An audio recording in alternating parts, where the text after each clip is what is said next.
Well, hello everybody. Fall is in the air once again, and I have decided I better get at least one major thing done at the cabin. Although I'm not a tile guy, I decided I'd give that a go and bought the tile for the floor and wainscot. In this video, we'll go ahead and install the cement board on the floor and then tile and grout it. Not to mention another little shop project along the way.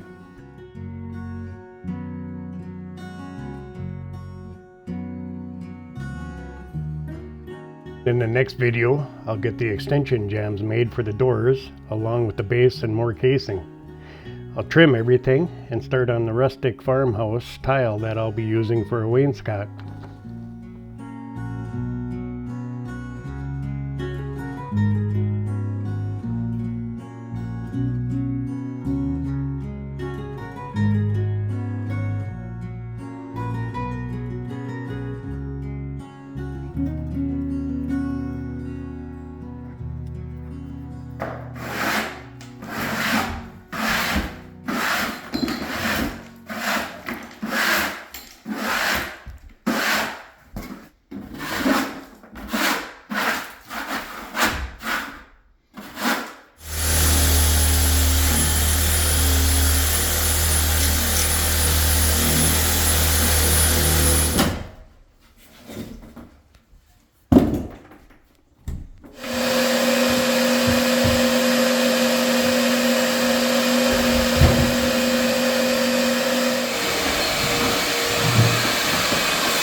Okay guys, we only had a few hours on Sunday last weekend to work on the cabin here, but as you've seen some of the prior clips here, been scraping the floor and trying to get some of the mud from the drywalling off. And then we went ahead and pulled out those cabinets. Originally I was going to Durarock around them and tile around them just to save a few dollars. But then I decided I don't like the looks of the cabinets in here, so we're going to redo the cabinets and then go from there.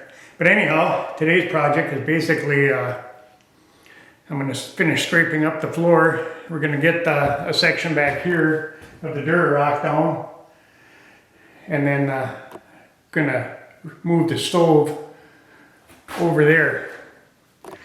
That should take a pretty good portion of the day pulling that thing apart again and moving it. But before all that happens, I'm going to go ahead and use a 1/4 by 1/4 inch trowel to spread mortar mix or thin set underneath the Durarock before screwing it down. And that'll kind of fill all voids and valleys and highs and lows and kind of make everything a little bit easier for tiling later on.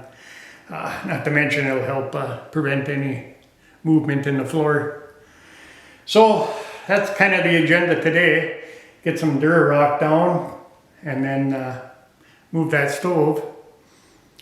And then we'll go from there. Another thing I'm going to use here today is a fiber cement blade for my skill saw to cut the cement board.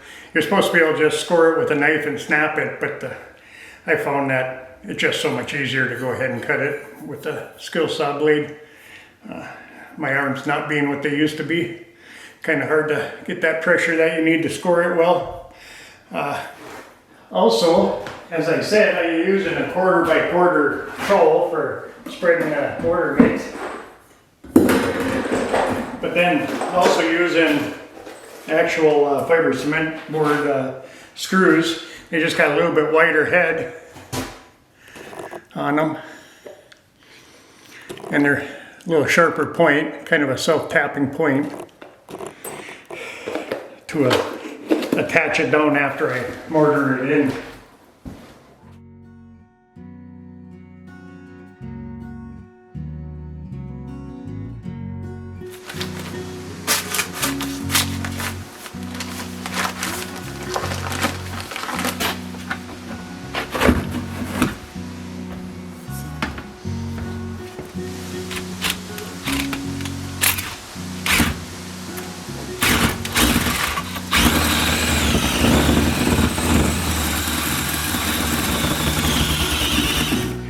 Okay guys, this first sheet's going to be a 4 by 8. I've got a total of 3 of those sheets, plus some parts pieces from the walls when we did the lower sections of the walls. And then the remainder of the floor is going to be all 3x5 sheets because the 4x8 special order. So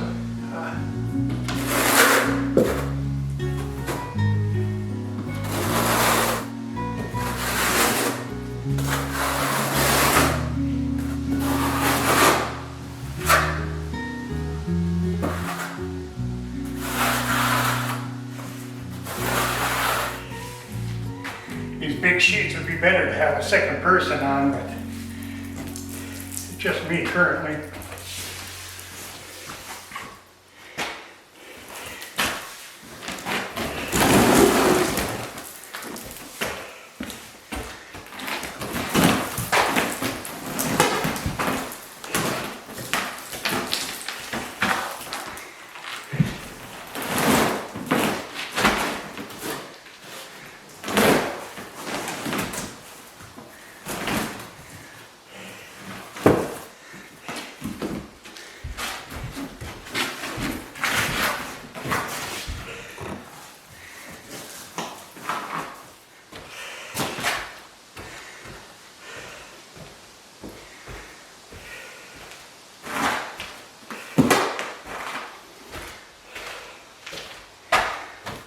I was a little bit short with my thin set going out to the edge, so I had to lift that edge back up, and same thing over here and get a little under it.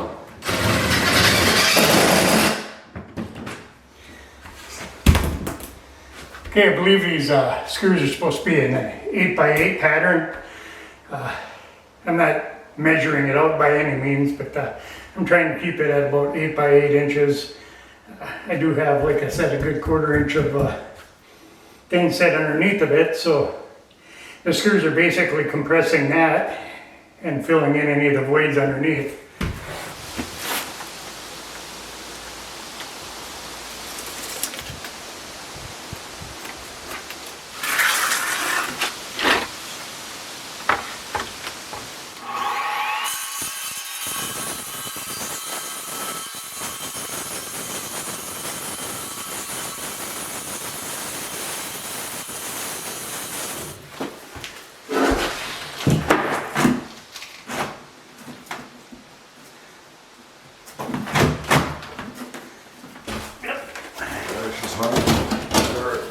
There it goes.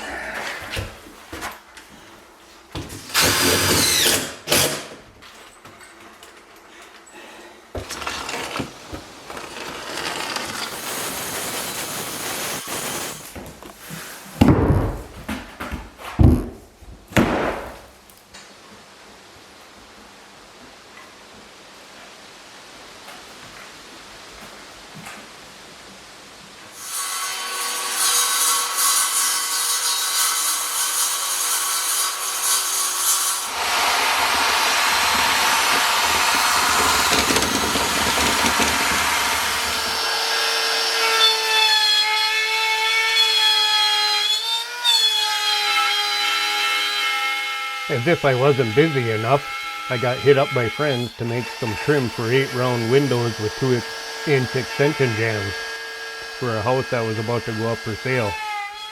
The trim in the house was paint grade, so I just used 3/4 inch MDF panels for the rings and the 1/8 inch FRP for the extension jambs, as that was able to bend on the tight radius of the smaller windows.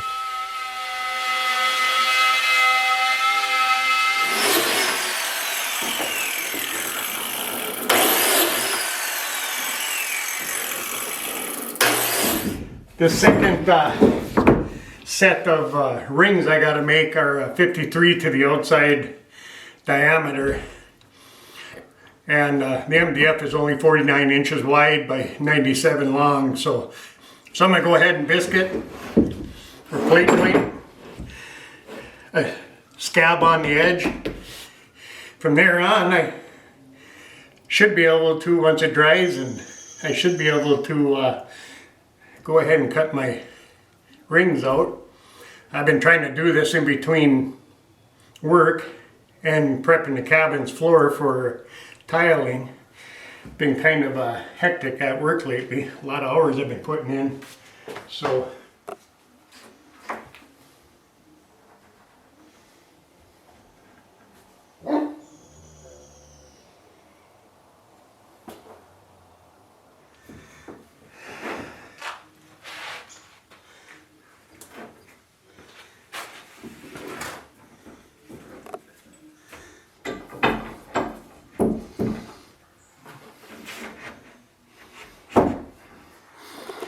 Okay, I'll let this set up for an hour or two before I crack the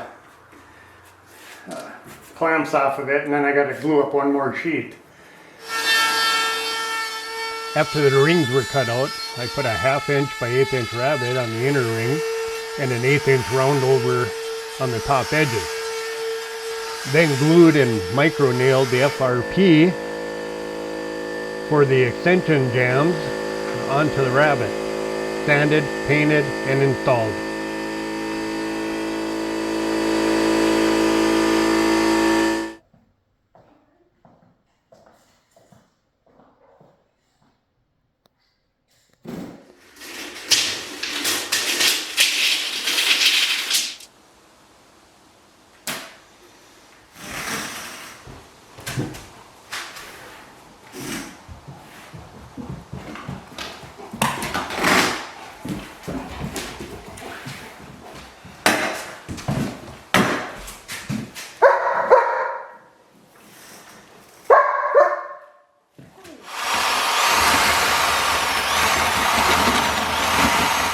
So these tiles are 6 by 24 is what they consider them. They recommend 1/3, 2/3, and then full for your pattern. I'm going to go ahead and cut 7 3/4 off of one, and then I'll have my 1/3 and 2/3, and then it's just a full. And these will be all the start pieces.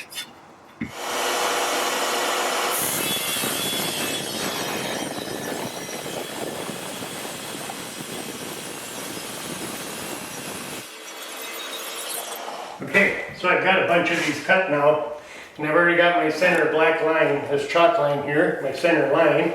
So I'll go ahead and start with a full on one side, and then I'll go ahead and do 2/3 and 1/3. Keep my seams all separated, nice and neat. And you are going to have to go out. I also put this mesh over the seams.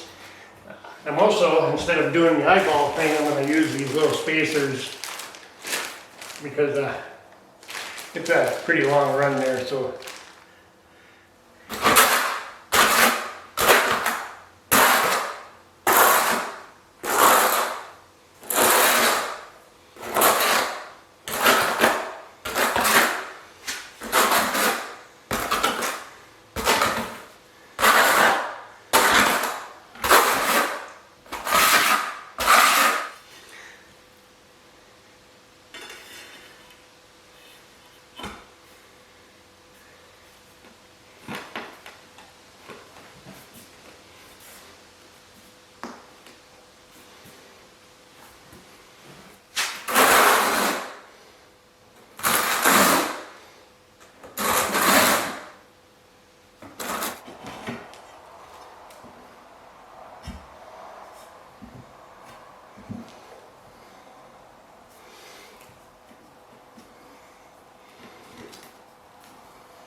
okay guys, you get the picture. It's just basically one piece at a time.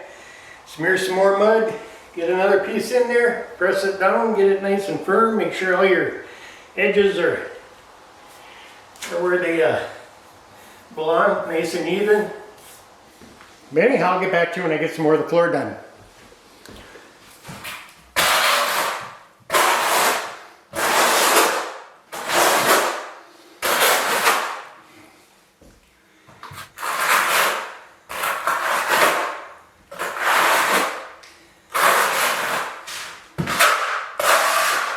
This is the second day of tiling.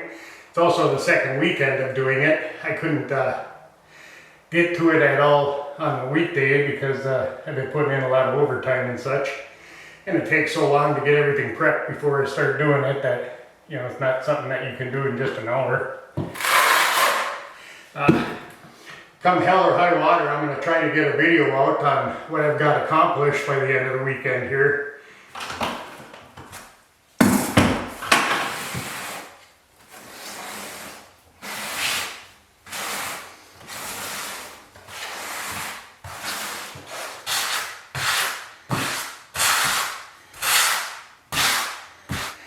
This is unsanded grout, by the way, because the gaps are only 1/8 inch.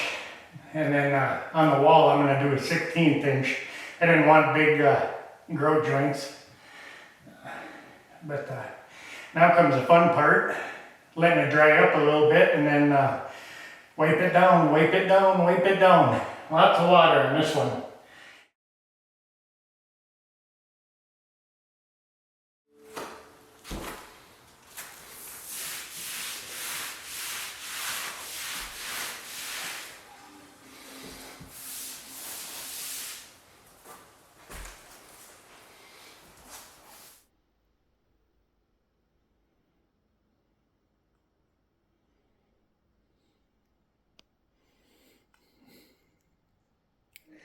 Well guys, here's the first wash on the remainder of the floor. That's a pretty much done bid deal.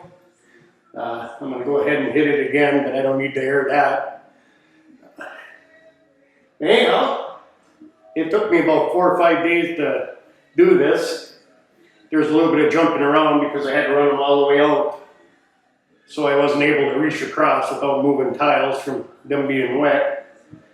But as I said in the beginning, I'm not a tile layer by any means.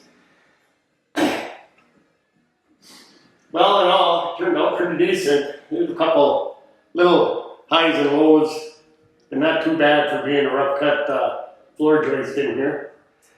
I could have used floor leveler, but we're not going to get that extravagant. Turned out pretty good in my opinion, and anyhow, the next step is going to be to get some trim up, some baseboard and extension jambs for the entrance doors, and then I can start tiling the wainscot. So anyhow, I will let everybody go and we will see you on the next video. So take care and stay safe out there.